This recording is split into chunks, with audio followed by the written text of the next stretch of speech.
सर्वमंगलमांगल्यं सर्वकल्याणकारकं प्रधानं सर्वधर्माणां जैनं जयतु शासनं जैनं जयतु शासनं जैनं जयतु शासनं। पंच परमेष्टि भगवान की जय। आचार्य श्री गुरुवर कुंद कुंद महाराज की जय। आचार्य श्री गुरुवर विद्यासागर जी महाराज की जय। परम पूज्य निर्यापक श्रमण मुनि श्री सुधा सागर जी महाराज की जय। अच्छा मरण उसी व्यक्ति का हो सकता है जिसका जीवन समस्याओं से मुक्त हो। सारी जिंदगी जिसने समस्या सुलझाने में गुजार दी हो, वह मृत्यु के समय भी समस्या ही सुलझाता रहेगा। मौत के समय भी उसको यही भाव आएगा कि मैं समस्याओं को सुलझाना है। अपन समझ रहे हैं दैनिक प्रवचनों में कि अपनी समस्याओं की जो वैरायटी है, भेद हैं, उनको थोड़ा सा समझने का प्रयास करें। वे समस्याएं जो हमने थी ही नहीं, उन समस्याओं को मान लिया कसाई के आवेश में आकर के। थी ही नहीं समस्या, लेकिन हमारे अंदर एक कसाई जाग गई। उस कसाई के वशीभूत होकर हमने उससे झगड़ा कर लिया। कसाई के वशीभूत होकर हमने उसकी निंदा कर दी। क्रोध में आकर के हमने उसको मच्छर को मार दिया। होता है, बहुत सारे लोग कर देते, मच्छर को मार दिया क्रोध में आकर। वो कुछ बिगाड़ नहीं रहा था, लेकिन यूं हो जाता है। थोड़ा बल आते ही पता नहीं क्यों निर्बल को जमाने का भाव आता है। थोड़ा सा बल आते ही, वो बल किसी भी प्रकार का हो सकता है। मैंने एक बार कहा था कि समंतभद्र महाराज ने, पुजवर ने, इतने सारे व्यसन होते हैं, इतने सारे दोष होते हैं, कसाएं भी होती हैं, लेकिन सम्यक दर्शन में दोष लगाने के लिए मदों को क्यों चुना?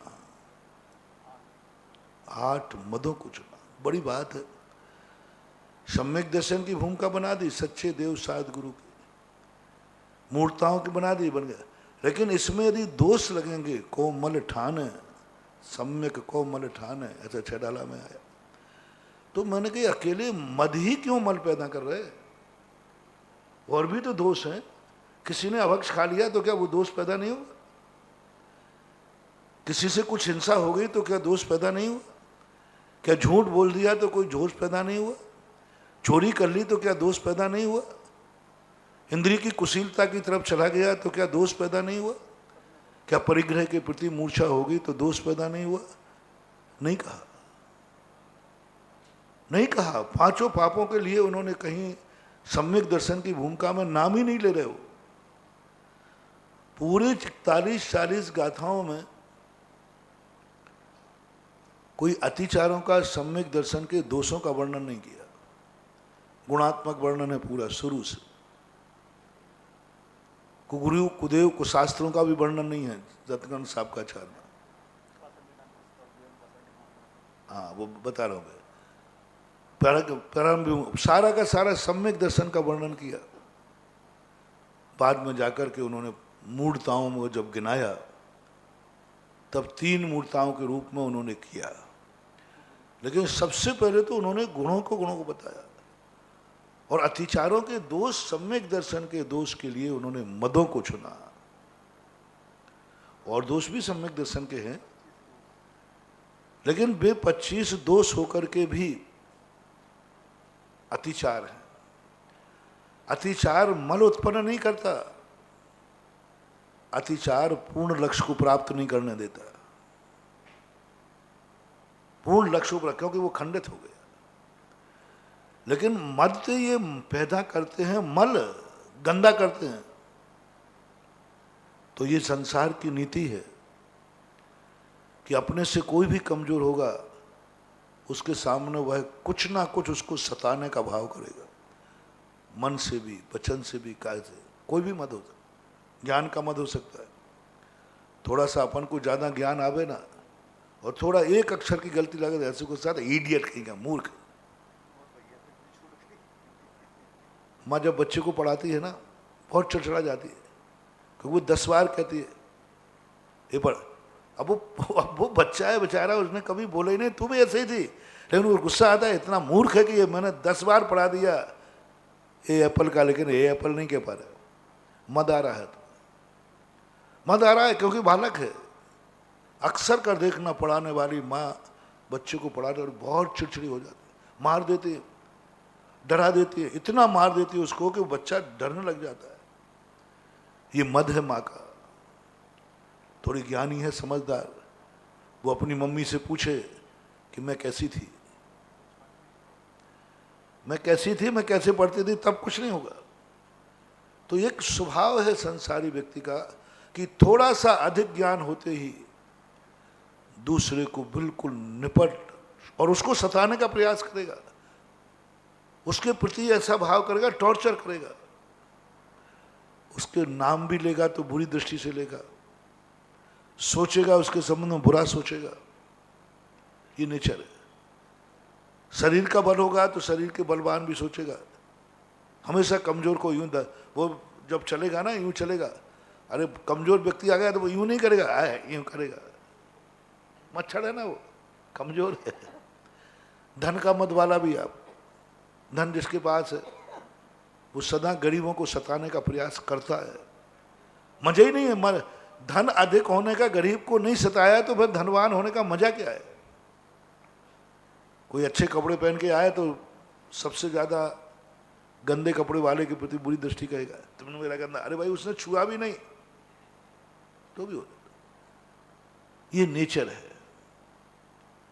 तो ऐसी गलतियां दो गुंडे बैठे थे, एक व्यक्ति जा रहा था, बोले यहाँ बुलाया, उसको एक झापड़ मार दिया। बोले साहब क्यों मारा? बोले रेसल करने के लिए कितने जोर से लगता है। एक व्यक्ति चाकू लाया, उसको बच्चे को किसी को बुलाया, चाकू मार दिया। बोले क्यों मारा? बोले यूं चाकू को चेक करने के लिए। ऐसा होता है अक्सर कर, आप देखना कॉलेजों में अक्सर कर होता है, रैंकिंग में बड़े बड़े जितने कॉलेज होते हैं ये जूनियर के साथ हमेशा ऐसे ही दुर्व्यवहार करते, मजा आता है उनको, एक आनंद आता है। ये जो समस्याएं हमने पैदा कर ली हैं कसाय के वशीभूत होकर, शौक के वशीभूत होकर, शौक में कर ली, मनोरंजन में कर ली, बहुत सारी चीजें मनोरंजन के कारण से व्यक्ति समस्या पैदा कर लेता है अपने मन के रंजन के लिए।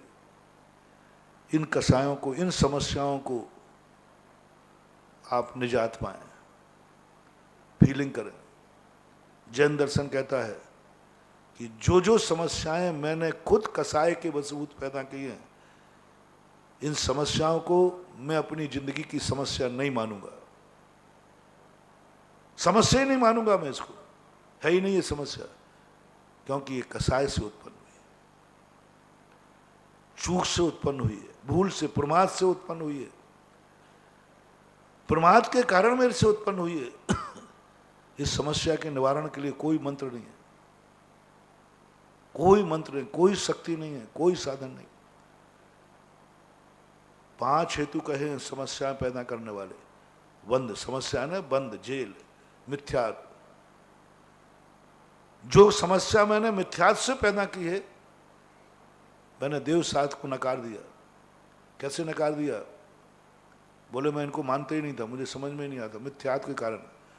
अब मिथ्यात्व के कारण से जो तुमने समस्या पैदा की है, इसको दूर करने का कोई अनुष्ठान नहीं है दुनिया में, कोई अनुष्ठान नहीं। मैंने बहुत सोचा कि मिथ्यात्व को दूर करने का कोई मंत्र मिल जाए, कोई शांति धारा मिल जाए, कोई विधान मिल जाए जिसके करते ही मिथ्यात्व दूर हो जाए। कहीं नहीं, कोई शांति धारा नहीं, कोई मंत्र नहीं। मैं फेरने को तैयार हूं, यदि सामने वाले का मिथ्यात्व किसी माला फेरने से फिरता है, मैं 1 करोड़ माला फेर लूंगा एक एक व्यक्ति के लिए। नहीं है मानूंगा, कोई शांति धारा नहीं, कोई अनुष्ठान नहीं, कोई विधान नहीं, कोई सिद्ध चक्र नहीं, क्योंकि वो मिथ्यात्व से पैदा हुआ है, वो हमारी उल्टी बुद्धि से पैदा हुआ है। मैंने खुद उल्टा सोचा, उसको तो स्वयं निपटाना पड़ेगा, वो तो स्वयं समझना पड़ेगा, वो तो स्वयं अपने आप को सुधारना पड़ेगा। प्रमाद के कारण से जो भूल होती है, असंयम के कारण जो भूल हुई, दूसरे नंबर पर असंयम आया, असंयम के कारण भूल हुई, क्या करोगे? 5 इंद्रियों का असंयम था। कोई मंत्र दुनिया में आज तक नहीं बना जो इंद्रियों को बस में कर ले, इंद्रिय संयम से असंयम को रोक दे। कि ऐसा माला फेरो कि आज के बाद आंख बुरा देखेगी नहीं, रसना बुरा खाएगी नहीं, माला फेर लीजिए। एक ऐसा मंत्र फेरो जिसके माध्यम से रसना को अभक्ष खाने का भाव नहीं होवे। शांति धारा हो तो मैं करूंगा शांति धारा, क्योंकि इससे बड़ा फायदा है। कोई ऐसा मंत्र बना दो जिससे मांस खाने वालों को मांस खाने का भाव नहीं हो, शराब पीने वालों को शराब का भाव नहीं हो, अभक्ष खाने वालों को अभक्ष का भाव नहीं हो। कोई अविरति है, अविरति को दूर करने का कोई मंत्र नहीं, कोई साधन नहीं। वो समस्या तुमने पैदा की है, वो समस्या तुम्हारे असंयम के कारण आई है, तुम्हारा सोच उसका विपरीत रहा है। वो समस्या, या तो आप समस्या मानो मत इसको, और समस्या मानते हो तो स्वयं दूर करने में लग जाओ। मत मंदिरों में दौड़ो, मत गुरुओं को दौड़ो, मत भगवान को दोष दो, मत सोचो कि ये मेरे जीवन में समस्या आ गई। वो समस्या का कारण जानो, ये समस्या आई क्यों है। अविरति के कारण आई मेरी, असंयम भाव के कारण आई मुझे। ये किसी की भूल नहीं, ये असंयम भगवान की देन नहीं है, ये असंयम कुदरत की देन नहीं है, ये असंयम पर प्रत्यय से नहीं आया है। असंयम हमारी आत्मा से स्वतः प्रकट हुआ है, पर प्रत्यय नहीं है असंयम, दूसरे ने दिया नहीं है हमें असंयम। कोई दुनिया की ताकत नहीं है जो मुझे असंयम दे सके, मुझे असंयमी बना सके। कोई ताकत नहीं कि मुझे असंयमी बना दे, मैं खुद असंयमी बना हूं। मैंने खुद अपने आप में अविरति को पाला है। प्राणी संयम, किसी मंत्र के द्वारा हम प्राणी संयम को नहीं रोक सकते। यदि मंत्र के द्वारा प्राणी संयम रुकता तो आज मैं सारे बूचड़ खाने बंद करा देता। एक जीव दूसरे जीव को खा रहा है, कोई दुनिया में मंत्र नहीं, कोई तंत्र नहीं, कुछ नहीं है शक्तियां जो व्यक्ति को प्राणी संयम से रोक सके। ये आपको खुद समझना है कि मुझे किसी को मारना नहीं। आपको खुद समझना है, गुरु भी मां समझा सकते हैं, देशनल अवधि दे सकते हैं, लेकिन तुम्हारे मिथ्यात को हटा नहीं सकते। देशनल अवधि दे सकते हैं, असंयम के परिणाम दुष्परिणाम बता सकते हैं, लेकिन किसी असंयम को हटाने की ताकत किसी भगवान में भी नहीं है, भगवान में भी नहीं है। किसी मिथ्यात को हटाने की ताकत किसी भगवान में नहीं है। होती तो ऋषभदेव अपने मारीच का मिथ्यात हटा देते, होती तो महावीर स्वामी अपने मौसा जी का असंयम हटा देते। एक घर में असंयमी है और एक संयमी है, कुछ नहीं कर पा रहा, संबोधन कर सकता है, उसका असंयम। तो असंयम के माध्यम से हमारे जीवन में जो समस्याएं आई हैं उसको समस्या मानो मत, और मान ली है तो स्वयं दूर करो। प्रमाद, प्रमाद दूर करने का कोई मंत्र नहीं है, कोई दूर नहीं कर सकता। एक प्रमाद दूर करेंगे दूसरा आएगा, दूसरा आएगा, 15 प्रमाद है। ये प्रमाद कोई देता नहीं है, ये प्रमाद तुमने खुद अपनी चंचलता से, असावधानी से पैदा किया। और कसाय का तो मैंने बता ही दिया, कसाय तो मैंने बता ही दिया कि कसाय के माध्यम से जितनी भी बुराइयां अपनी होती हैं दुनिया में, कसाय से होती। हम कसाय के आवेग में जाकर के कुछ ऐसा कर डालते हैं कह देते हैं, फिर वो लौटती नहीं है। द्रौपदी ने एक कसाई के आवेश में आकर एक शब्द बोल दिया,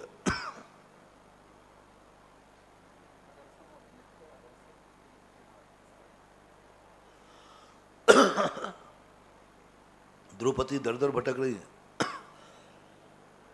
दर दर भटक रही है, मुझे समस्या का समाधान बताओ।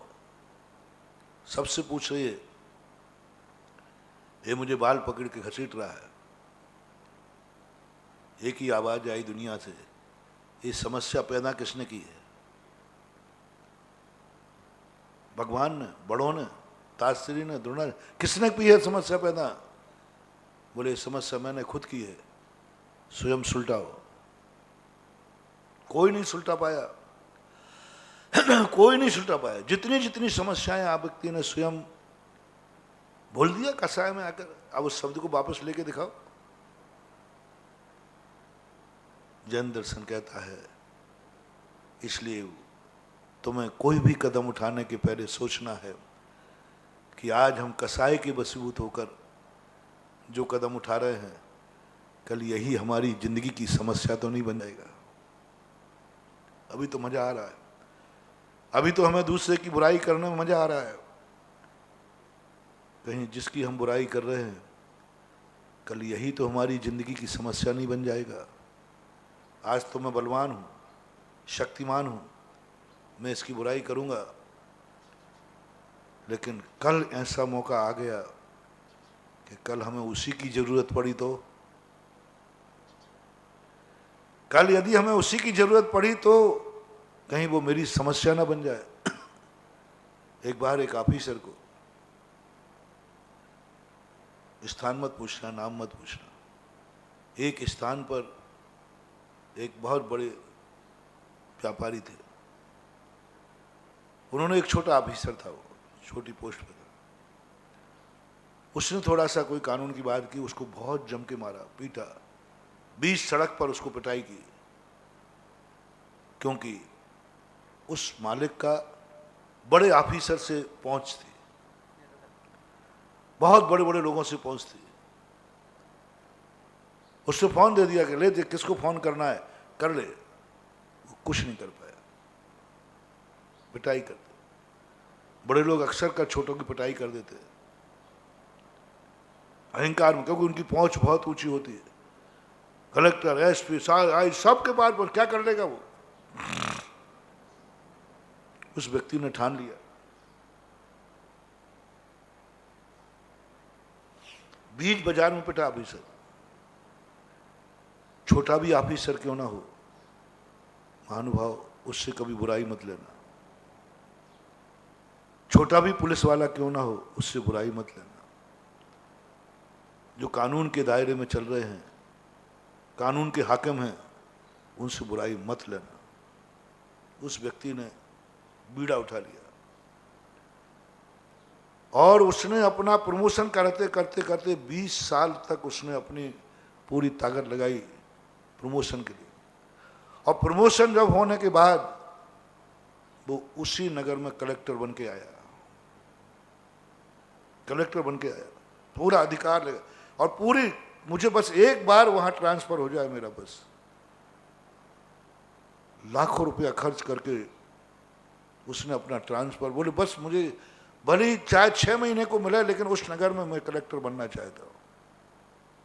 लोग समझ नहीं पाए, वो कलेक्टर बन के आया और जो बर्बादी की भीख मंगवा दी, छापे पर छापे, छापे पर छापे, कोई कुछ नहीं कर पाया। ऑफिसर है, बड़ा ऑफिसर। उन्हीं व्यक्ति ने, मालिक ने, जिसके साथ ऐसा हुआ, उन्होंने मुझे सुनाया था, महाराज मेरी कसाय, मेरे अहंकार ने ही आज मेरी ये समस्या पैदा कर दी कि आज हमारा मकान बिक गया, कुर्की हो गया, सब चला गया, लोन भी जितना रहा था, हजारों का लोन था, करोड़ों का लोन था, सब बर्बाद हो गए, किराए के मकान में आ गए। 1000 रुपया भी कोई दान देने लायक नहीं रहे वो। उन्होंने रो रो करके कहानी सुनाई। मैंने कहा ऐसा हुआ क्यों? बोलो मेरी कसाई के कारण। ये समस्या मैंने पैदा की है। बस उस समय मेरी कुवत थी, उस समय मेरी बहुत चलती थी, मेरा सब में पावर था, मैंने पीट दिया उसको, इसलिए ऐसी हुई। इसलिए महानुभाव कसाय के आवेग में हमेशा किसी की बुराई करते समय, किसी के कसाय करते समय, झगड़ा करते समय मेरी बस एक बहुत करुणा दया करके कह रहा हूं, इतना सा बस सोच लेना, कहीं कल यही मेरी समस्या न बन जाए, कहीं यही मेरी जिंदगी को बर्बाद ना कर दे, कहीं यही समस्या आज हमारे जीवन को चौराहे पे खड़ा कर दे। चौराहे, बस इतना सा सोच लेना, कुछ ज्यादा नहीं सोचने कह रहा हूं। जब जब तुम्हारे मन में कोई भाव आवे कि इसको निपटाना है, बस मेरा आज का प्रवचन याद करना। निपटा तो दोगे तुम, मुझे विश्वास है, निपटा दो, क्योंकि ताकत है, बल है, बहुत बड़ा ताकत है, बल है, तुम्हारा प्रभाव बहुत है, तुम्हारी पहुंच बहुत है। लेकिन सावधान, कल वही समस्या बन के तो नहीं आ जाएगी। कल यदि मेरी समस्या बन गया तो क्या होगा? चक्रवर्ती ने लात मार दी, रसोइया को मार दी। चक्रवर्ती था, रसोइया लगता कहां है? लेकिन चक्रवर्ती भूल गया, कहीं यही रसोइया मेरी जिंदगी की समस्या ना बन जाए, जिंदगी का नाश ना कर दे। हमारा सब कुछ जिंदगी भर का किया, अब सबको मालूम है, वही रसोइया कुछ नहीं बोला उसने, उसी ऑफिसर के समान हो, इंतजार किया उसने, मरा, अभ्यंतर हुआ, आ करके आया, जो कुछ हुआ सब तुम्हें मालूम है। अंत में कितनी बड़ी समस्या बन गया, जन्म जन्मांतरों के नमोकार मंत्र पर पैर रखवा दिया, जो नमोकार मंत्र प्राणों से प्यारा था। कितनी बड़ी समस्या देखो, उस समय तो इतनी सी समस्या थी ना कि उसने खीर गरम बना दी थी। मुँह थोड़ा ज्यादा नहीं जला होगा, ऐसा नहीं कोई जल नहीं गया हो, ऐसा तो हम लोगों को आहार में भी कई बार आ जाता है, आप लोग गरम दे देते ना, जला तो नहीं हो, थोड़ा सा गर्माहट होगी, मतलब समशीतोष्ण नहीं होगा, उतनी जला। अब कितना जलना पड़ रहा है, कितने कष्ट उठाना पड़ रहे। अभी तो जीव ही जली थी, अब तो जिंदगी जल रही है 33 सागर के लिए। एकमात्र समस्या देखना, छोटा सा था, छोटा सा केस था, डांट देते, क्यों रे तूने के गरम क्यों बनाई, ध्यान रखना आगे ऐसा किया तो, इतनी कर देते, लात मार दी। और ऐसी लात मारी, चक्रवर्ती की लात वो खा पाएगा क्या? एक लात में मर गया। चक्रवर्ती ने मच्छर समझ लिया, मर गया तो मर गया, नौकर क्या हुआ, ऐसे तो बहुत। लेकिन वही मच्छर जा करके एक ऐसी समस्या बना कि जिंदगी भर का नमोकार मन था, जन्म जन्मांतरों का नमोकार मन था, पैरों से कुचलवा दिया और आज 7 नरक में भेज दिया। ये समस्या चक्रवर्ती की। विचार करो महानुभाव, कहीं अपन लोग सब ऐसी समस्याएं पैदा तो नहीं कर रहे हैं? 24 घंटे विचार करो, एक बार अपना जिंदगी को दो सोचने का कि तुमने कितनी समस्याएं खुद पैदा कर ली हैं, जिनका कोई लेना देना नहीं था, कोई मतलब नहीं था। और जब तुम किसी के प्रति करोगे, कभू आप भयो बलहीन, सब लन कर खायो अति दीन, आएगी, वो आएगा लौट के। जो दूसरे को कुआं खोदता है, उसके लिए कुआं खुदना चालू हो गया, निश्चित समझना। जब जब अपन दूसरे को कुआं खोदें, तुरंत मेरी बात ध्यान रख लेना, तुम्हारा कुआं भी कहीं ना कहीं खुदना चालू। तुम किसी को मकड़ी का जाल बिछा रहे हो, तुम्हारा जाल भी किसी न कहीं बुनना चालू हो गया। बस एक सोच लो, बस कहीं कल मेरी जिंदगी खतरे में नहीं पड़ जाए। और इसी के लिए वो शेर को चूहा के सामने, ए चूहा तू क्या काम में आएगा, वही चूहा समस्या बन गया। वो कहता मैं नहीं काटता साहब, मैं तो छोटा आदमी हूं।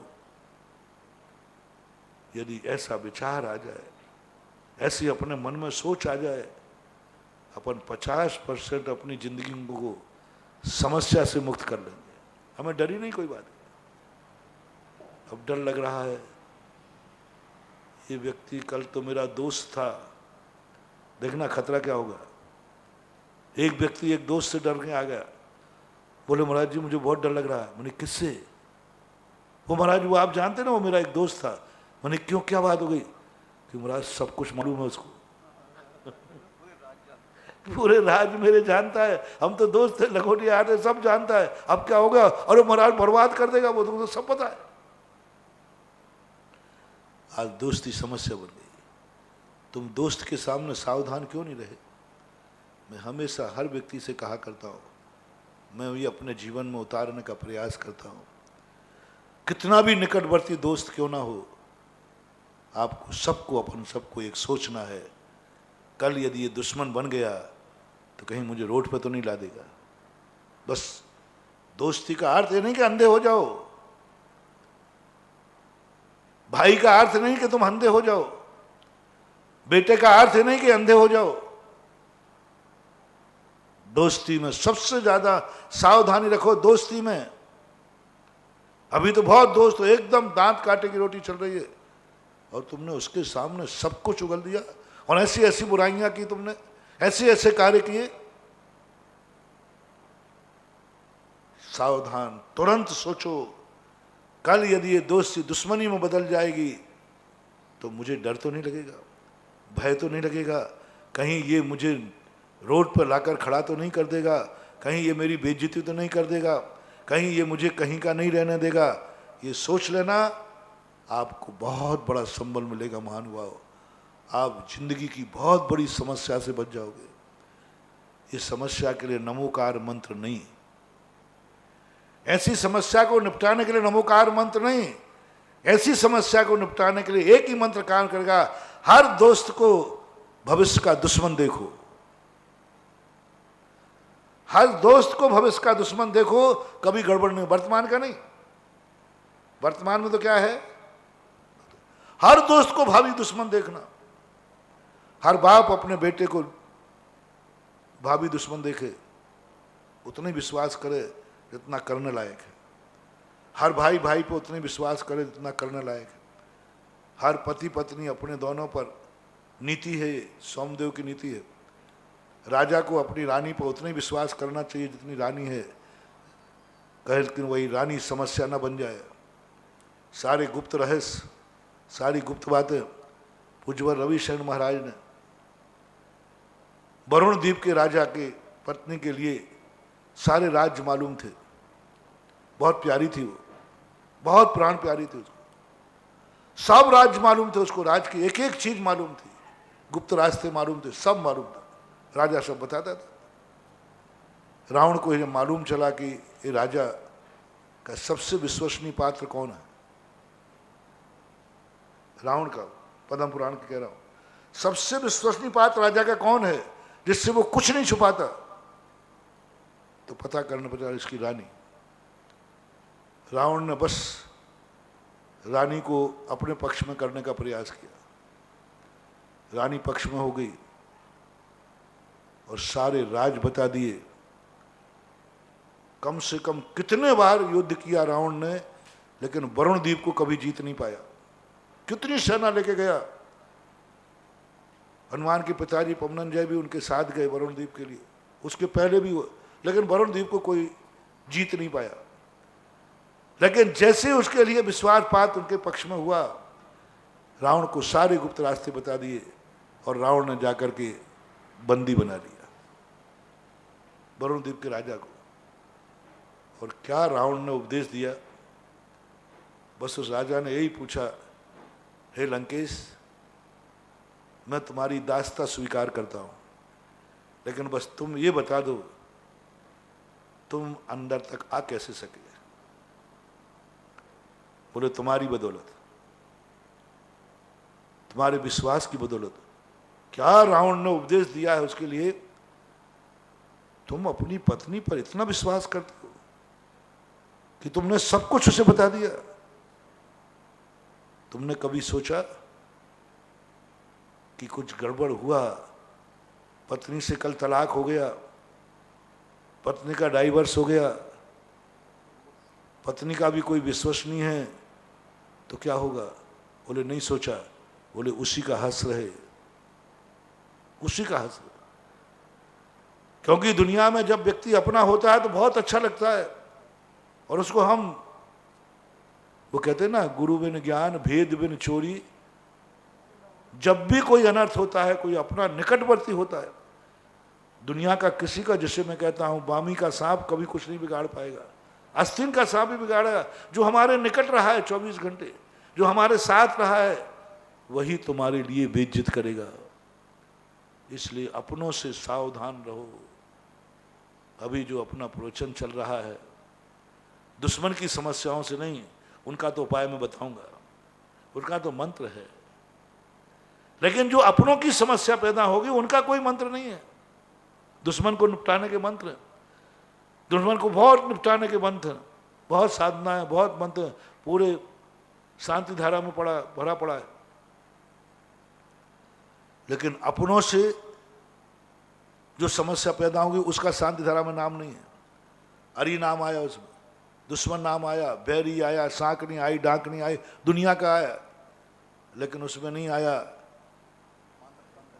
कि माता पिता, उसमें नहीं आया बेटा भाई, उसमें नहीं आया दोस्त यार, दोस्त उसमें नहीं है। पूरी शांति धारा मैंने गौर से पढ़ी, सब दुश्मनों के नाम लिखे। लेकिन अपने लोगों से जो समस्या आएगी, उसके निवारण का उपाय उनके पास नहीं था। इसलिए सामने वाले का विश्वास करने के पहले बहुत सजग रहो बंधुओं। विश्वास में ही विष का वास होता है, विश्वास में ही विष का वास होता है। विश्वास करो तो सावधानी पूर्वक करना। आशा में छुपी है निराशा, हाँ, शब्दों के संग, वो कोई प्रदीप का गाना है देखो से, हाँ हाँ, जिनका भी हो। तो ऐसी स्थिति को लेकर के अपनों से समस्या पैदा हुई, अपने कारण, कसाई के कारण। कसाई करो, इतनी करो कि सामने वाला समस्या ना बन जाए। सामने वाला गांठ नहीं बांधे, देखता हूं तेरी नस नस मालूम है, मौका मिलने दे। ये शब्द तुम कभी जिंदगी में मत सुनना महानुभाव। तुम्हारी नस दूसरे के हाथ में मत देना। और नशेड़े लोगों, नशे में आकर के तुम अपनी नस मत दे देना। कोई ने यदि ये कह दिया देखता हूं मैं तो तेरी नस नस मालूम है मुझे, समझ लेना तुमने अपनी जिंदगी में बहुत बड़ी भूल की है और तुम बहुत परेशानी में पड़ने वाले हो। कभी जिंदगी में किसी को ब्लैक मेलिंग नहीं मत होने देना, क्योंकि उसके पास तुम्हारे सबूत हैं, ब्लैक मेलिंग के सबूत हैं। क्योंकि जिस समय वो फोटो खींच रहा था उस समय दोस्त था, और आज तुम्हारे बीच में दुश्मनी हो गई। उसी को ब्लैकमेलिंग किसे कहते हैं? इसी को तो कहते हैं। अच्छे दिनों की बातें बुरे दिन में जाकर के ब्लैकमेलिंग कर लेता है। इसलिए अच्छे दिनों में फोटो उतारते समय सावधानी से फोटो उतरवाना। हाँ, हाथ मिलाने तक फोटो उतारना, कहीं ऐसा ना हो जाए कि वो फोटो तुम्हारे लिए ब्लैकमेलिंग का कारण बन जाए। इसलिए मैं बार बार, और ऐसी समस्याएं, ऐसी समस्याओं में नींद हराम।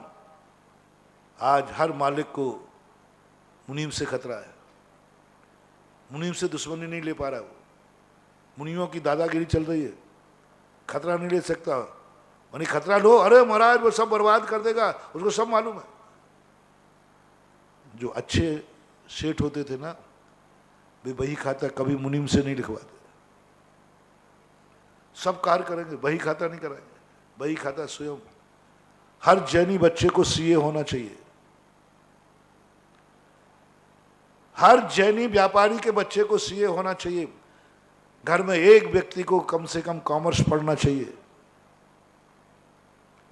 बात इसलिए कि मेरा बही खाता मैं नौकर से नहीं कराऊंगा। नौकर कहीं नहीं, जितने ये छापे पड़ते हैं तुम्हारे सीए कराते हैं बड़े बड़े लोग। मैंने खुद सीओ से बात की, महाराज हम लोग करते हैं सब, सरकार से हमें पैसे मिलते हैं और हमसे तुम क्या छुपाओगे? सीए से कोई व्यक्ति कुछ नहीं छुपाता। जहां जहां छापे पड़े हैं, नियम से तुम्हारा कोई ना कोई सीए, कोई ना कोई मुनीम तुम्हें समस्या पैदा कर रहा है। कम से कम बही खाता अपने हाथ में रखना, अंतिम रोकड़ अपने हाथ में रखना, क्योंकि आजकल का रोकड़ एक नंबर से तो बनती ही नहीं है। और वो बनाएगा सीए मुनीम, वो तुम्हारे लिए कहीं ना कहीं गड़बड़ करेगा, छापे पड़ जाता, बर्बाद कर देता। तो ऐसी जिंदगी में अपनी समस्याओं के संबंध में विचार करो, सोचो। जो तुम्हारे लोगों ने समस्या पैदा की है, आज तुम्हारा बेटा तुम्हारे लिए समस्या बन गया, आज तुम्हारा भाई तुम्हारे लिए समस्या बन गया, आज तुम्हारा दोस्त तुम्हारे लिए समस्या बन गया, आज तुम्हारी पत्नी तुम्हारे लिए समस्या बन गई। क्या बात है कोई महानुभाव, पत्नी तुम्हारे लिए समस्या बन गई जिसको आपने सब कुछ सौंपा था, तकरार हो गई। कितनी पत्नियां पतियों को जेल की हवा खिला रही, कितनी पत्नियां जेल के कोर्ट केस कर देते हैं, समस्या बन गई जिंदगी की। कुछ नहीं, सबसे बड़ा कारण है तुमने पत्नी को सिर पर चढ़ा रखा था, तुम उसको सब बता दे। और पत्नियां पूछने में माहिर होती है, उनको पता चल जाए कि कोई छुपा रहा है, वे उगलवा के रहेंगे। वो ये कहेंगे मुझसे छुपा रहा है, मुझसे क्या छुपाओगे, वो तुमसे उगलवा लेगी, उसमें गॉड गिफ्ट है ये। उसी गॉड गिफ्ट के कारण से वो तुम्हें काबू में कर पाएगी, ये भी पक्का है। स्त्री हमेशा ध्यान रखना, अपने पति की कमजोरी चाहती है, हर स्त्री की आदत होती है। हमारे पति में गुण कितने हैं उसका ज्ञान, उस पर ज्यादा नजर नहीं रखती, उसका ध्यान नहीं देती वो। आप प्रैक्टिकल ना, मैं तो पढ़ी पढ़ाई कह रहा हूं, तुम लोग करी कराई करना। मुझे तो ज्यादा, क्योंकि मैं तो पढ़ा पढ़ाया हूं। अक्सर कर ध्यान रखना आप स्त्रियों को, वो आपके संबंध में आपकी अच्छाइयां कितनी हैं उसको वो गौर से नहीं सुनती, ध्यान नहीं देती। आपकी कितनी प्रशंसा हो रही है उसकी कोई ध्यान नहीं देगी। कहीं कोई आपकी बुराई कर रहा होगा और आपकी वीक पॉइंट होगा, वो उसको पकड़ेगी। आप आंखों से कितना अच्छा देख रहे हो उस तरफ वो कभी ध्यान नहीं देगा। मेरा पति की आंख इतनी अच्छी है, सदा महाराज को देखता है, सदा भगवान को देखता है, सदा जीवों को देख के चलता है। कभी किसी पत्नी के मुख से ये नहीं सुना होगा मेरे पति की आंख बहुत अच्छी है। बोले क्यों? सदा नीचे देख के चलते हैं, जीवों को, महाराज को देखते, भगवान को देखते, स्वाध्याय को देखते। अक्सर का ध्यान रखना, तुमने इधर उधर देखा नहीं, उसने फोटो उतारी नहीं, क्या कर रहे थे, बस एक कमी पकड़ ली तुम्हारी। वो अक्सर कहेगी हाँ मालूम है तुम्हारी आंखें कहाँ इधर उधर जाती हैं। वीक पॉइंट पकड़ना उसको, तुम्हारे शब्दों को वीक पॉइंट पकड़ेगी। तुमने कितने अच्छे शब्द बोले, आपकी पत्नी को कभी याद नहीं रहता। और आपने कभी कोई गलत शब्द बोला होगा, आप 10 साल बाद भी पूछ लेना, नहीं हो तो प्रैक्टिकल कर लेना, थोड़ी तो गर्दन उठा दो रे। यदि तुमसे कोई गलत शब्द निकला होगा तो वो नियम से 10 साल बाद याद करेगी। और अच्छे शब्द निकले होंगे, कब कहा था आपने ऐसा, मुझे तो पता ही नहीं। आप अच्छे आचरण किया होगा, बहुत अच्छे अच्छे आचरण किए होंगे, तुमने जिंदगी में एक दुराचरण किया था मात्र, और 199 आचरण किए थे। वो 99 आचरणों की कोई चिंता नहीं करेगी, याद नहीं करेगी, दुराचरण करेगी। क्यों? और पुरुष के अंदर उल्टा होता है, वो दुर्गुणों को नहीं गुण को देखता है। पुरुष अपनी पत्नी में सदा गुण देखता है, गुण पकड़ने का प्रयास करता है। एक भी गुण होता है तो 99 दुर्गुणों को वो माफ कर देता है, कहता एक गुण, बहुत सारे। क्यों? क्योंकि उसको कभी ब्लैक मेलिक नहीं करना, उसको उसके अंडर में थोड़ी रहना है, मालिक है ना वो तो। फिर स्त्री में ये दुर्गुण क्यों? क्योंकि वो पराधीन है। उसको मालूम है कि मैं किसी भी दिन पराधीन हो सकती हूँ, कुछ भी करे। तो तुम्हारा वीक पॉइंट गॉड गिफ्ट दी प्रकृति ने कि सदा पति की कोई ना कोई कमजोरी पकड़ के रखना, जिंदगी सलामत निकलेगी। क्योंकि पति जब डरेगा, थोड़ा हिचकेगा, उसी कारण होगा, इससे बिगाड़ो मत, नहीं तो मामला गड़बड़ है। मामला गड़बड़ है। इसलिए पुरुष ठिकाने पे बने रहें, इसलिए स्त्रियों को ये गॉड गिफ्ट है। तो मैंने अभी इस दोनों प्रसंगों में स्त्री की बुराई की है कि प्रशंसा की, विनोद बाबू? है प्रशंसा की है, बताओ मेरा, प्रशंसा की कि बुराई की? गॉड गिफ्ट है, और नारी में ये होना चाहिए, तभी वो नारी सुखी रह पाएगी, नहीं तो कोई भी उसको बाहर कर देगा, क्या फर्क पड़ता है? पूरा परिवार कांपना चाहिए कि यदि ये बाहर चली गई तो एक बार मैंने इसको एक बोला था, कहीं इसने टेप नहीं कर लिया, तेरे बाप ने क्या दिया है, दहेज का खेत मर देगी, वो ध्यान रखना। उसको बोलते समय, इसलिए बोलते समय ध्यान रखो। इसलिए पुरुष को कहा गया तुम अपनी जिंदगी में बस इतने सावधान रहना कहीं तुम्हारी पत्नी को तुम्हारी कमजोरी पकड़ में ना आ जाए। बस एक सावधानी, मंत्र नहीं है इसका, पत्नी को सुधारने के कोई मंत्र नहीं, शांति धारा में नहीं लिखा, मैंने पढ़ा था एक बार। मानी पति पत्नी में खटपट हो जाए तो निवारणार्थम, हाँ क्वेश्चन भी आया था। तो मैंने फिर सोचता हूँ कि भाई कहीं दवाई हो, किताब पढ़ता हूँ कि पति पत्नी में कहीं गड़बड़ हो जाए तो पति पत्नी के राग द्वेष निवारणार्थम, उसमें लिखा ही नहीं। इसलिए ये प्रयास मत करना। अब एक बात सोचना, कम से कम सारे पुरुषों से मेरा कहना है, अपनी जिंदगी में नियम करो कि कोई ऐसी कमजोरी तुम्हारी पत्नी को पता ना चल जाए। पहली बात तो ऐसी कमजोरी रखना ही मत। बस कमजोरी करते समय बस एक ध्यान रखना, यदि ये कमजोरी मेरी पत्नी को पता चल गई तो समस्या बन जाएगी, आज कलह होगी, क्लेश होगा, घर शांति में नहीं निकलेगा। ऐसी कमजोरी को अपनी जिंदगी से निकाल देना, निकाल देना। क्योंकि स्त्री को गॉड गिफ्ट है, ये कानून है उसके लिए कि वो तुम्हारी कमजोरी देखेगी, तुम्हारी कमजोरी को मद्देनजर नहीं कर सकती, उसको गॉड गिफ्ट है, उसको इसी का सारा पुरस्कार है, यही उसकी जिंदगी है, यही उसकी आजीविका है, यही उसकी जिंदगी है कि वो अपने पति की सदा कमजोरी देखती रहे, ये उसकी जिंदगी है। गुलाब के फूल पर डाल पर कांटा है, वो कांटा ही उस फूल की सुरक्षा है। सांप के मुंह में जहर है, अपन जहर कह रहे हैं, वही उसकी सुरक्षा है। शेर के पंजे में पंजे हैं, यही उसकी सुरक्षा है। यदि शेर के पंजे और दांत निकाल दिए जाएं तो सब मार डालेंगे लोग, समड़ी ले लेंगे। सांप के जहर निकल जाए तो इसी प्रकार नारी का एक गॉड गिफ्ट है कि वो हमेशा अपने पुरुषों की कमजोरी पकड़ने का प्रयास करती है, यही उसकी जिंदगी है। इसलिए तुम ये मत कहना कि नारी को समझा देना, नारी ससुराल में कमजोरियां न देखे, कमी नहीं, वो तो उसकी गॉड गिफ्ट है।